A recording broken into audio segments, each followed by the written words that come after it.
Okay, so you need 3 strands of embroidery thread. Does anybody know how many strands of embroidery thread are there on a skein? Yeah, there's 6. So we're just using 3 today.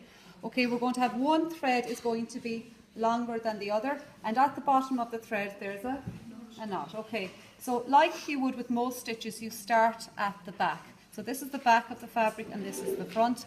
I've already tacked this on. Now I tacked it on a dark colour so it wouldn't interfere with the blanket stitching, so it would be easier for you to see the blanket stitching. So I'm starting out here at the edge of the felt, okay? So I'm bringing the needle through, okay? So just bring the needle through like that. And you'll find that your knot will stay in the back, okay? Everybody see that? To make your first stitch, you decide how far to come in. Now generally I recommend that you make these stitches about 1 centimetre in length. If you want to make them slightly bigger, you can, but about 1 centimetre is the size of stitch that looks the best. So I'm going in 1 centimetre and I'm coming back out to where I first started. Does everybody see that?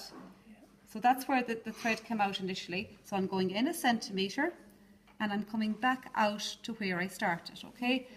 And I'm just pulling the thread gently, okay? Just make sure you pull it gently that you don't get a knot. To make the second stitch, you move down 1 centimetre from where you did your first stitch, but this time you're starting on the inside.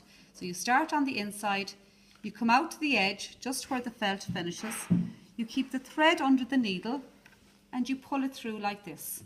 So that's our first stitch now. So you'll see a little bit of embroidery thread there. You keep going along like that until you have a few stitches made. Now when you come to a corner then, there's a special technique on doing corners and doing curves. When you're doing a corner, you have to, what we call, split the corner, because if you continue going straight, what's going to happen? You'll go out over the edge, won't you? So just stop the video there for a moment.